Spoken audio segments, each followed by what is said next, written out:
Thank you, Mr. Chairman.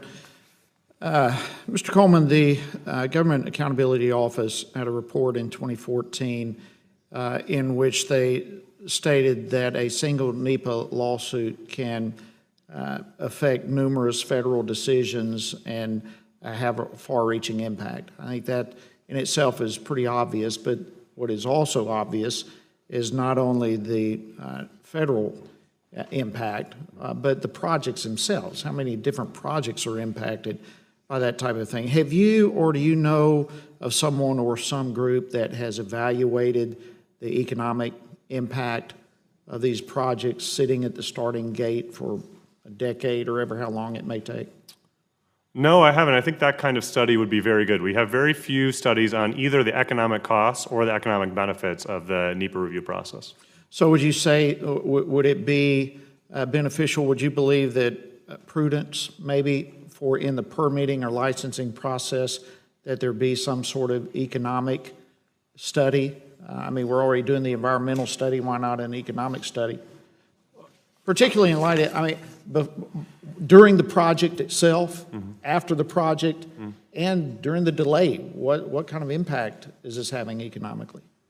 I would favor doing a kind of overall review of the economic impact. I would not favor including that in individual permits because I feel like adding another thing that everybody has to consider might just slow that permitting process down. Slow it down even more. But the information would be pretty valuable because obviously we're talking enormous impact that comes about. So, I mean, that was just kind of off the cuff, a curious statement if that would be beneficial to know. Well, let me tell you the way I think about it. So, you know, if you're a very patient company, you might be willing to have a project that pays off after 20 years. Most companies want a project to pay off sooner than that. But if you're very patient, you might say, I can have this pay off over 20 years.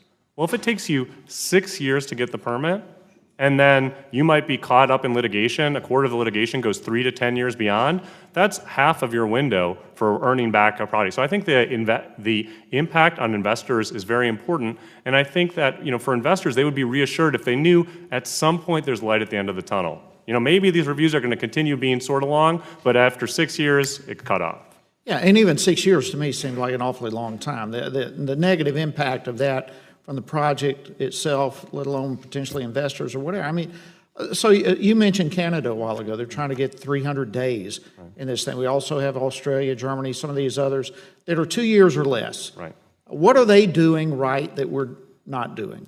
I think if you read those environmental impact statements, you'd be impressed, like with ours, that they cover a variety of topics. I think the major difference that you see with the United States environmental impact statements is they do go into more depth on every topic that they cover. And so again, I think that's just where there's diminishing returns. We know most of the environmental impacts of a project pretty quickly, within a year of study, and it's after we're just kind of studying every last question, and it's not, you know, these are great scientists working on it, good people working on it, but I question whether the benefits of that outweighs the cost.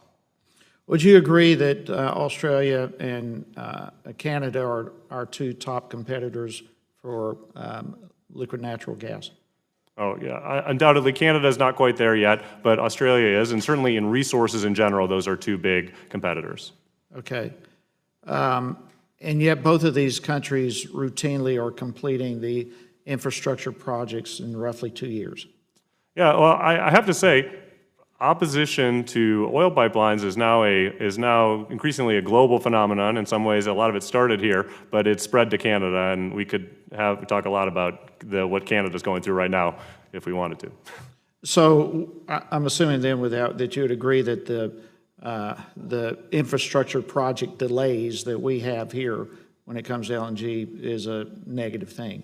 Yes, it is a negative, although I would say that the U.S. is doing pretty well in its LNG exports, again, compared to Canada. Okay. Well, let me conclude. I see I've only got about 30 seconds. You were the only one that did not get to answer Mr. Westerman's question about is there a different or better system than NEPA for healthy forests?